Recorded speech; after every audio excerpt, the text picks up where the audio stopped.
Assalamu алейкум, менің каналым катталуучулары, көрүүчүлөр. Бүгүн мен сиздерге дагы бир кызыктуу видеолорду көрсөтүп, бельгиялык овчарка тууралуу бир кыскача маалымат берип кетейин.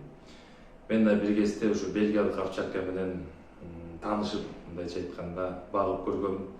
Булардын характерин да билебиз, канчалык акылдуу экенин да билебиз, канчалык ишмер экенин да билебиз. Анан мен экинчи каналыма катталып кетиңиздер. Малинова Кыргызстан. Ал жерге да мен иттер тууралуу маалыматтарды берип турам, сиздерге видеолорду киргизип турам. Анан эми бельгиялык овчарка тууралуу айта кетсем, бул Бельгияда чыккан, өзүңөр билесиздер, кой кайтарган, мал кайтарган иттер керек болгондуктан ошон үчүн чыгарышкан да буну. Белгилүү бир окумуштуу, мындайча ветеринар Адольф Грёль деген көп иштерди жазып, анан кийин ошол бельгиялык овчарканын 4 тибин чыгарган да. Анан Малинова деген бул бир тиби болуп бөлүнөт. Териси жылмакай, кулактары тике турган, аябай акыл эси, тутуму күчтүү, физически аябай активный, физически аябай күчтүү, такыр чарчабаган иттердин бири да булчу. Анан эми туура тарбияласаңар, мына мисалы могу видеодо карасаңар, туура тарбиялаганда бул киши бул ит күчүктүн ээси тарбиялоону эртеле баштаган да. Бул ит менен негизи бул тукум менен жумуштуу, жумушту аткарууну, эс тутумун өчтүү, физически активный кылуу эрте башташ керек да. Мисалы могу 2,5 айлык эле күчүктү карасаңар, уже командаларды аткарып атат да. Биринчи базовый командаларды аткарып атат.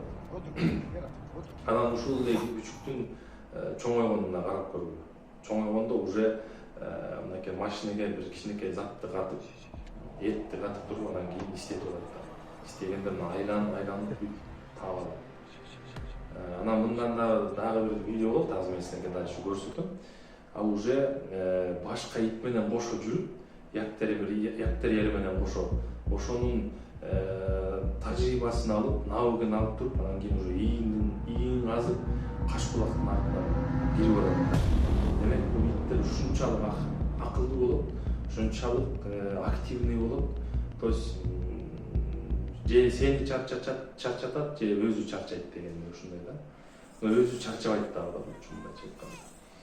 Анан мындай да, бул бельгиялык овчарканы баксаңар болот.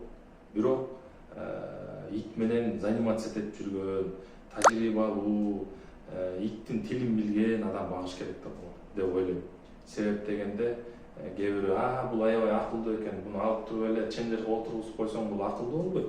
Буну менен күнүгө заниматься этиш керек. Күнүгө чуркатыш керек, күнүгө заниматься этиш керек да, күнүгө ошол команданы аткарттырыш керек, көп жолу кайталаттырыш керек. Кээ бирөө бар да, ченжерге эле алып эле отургузуп коет, чото меники акылдуу болбой атат. Анан эле бир 4-5 ай, 6 айга келгенде анан кийин чото мага кол сала баштады, балда чакама ырылдап атат, тиштеп атат жана башка. Бул силерден кеткен да.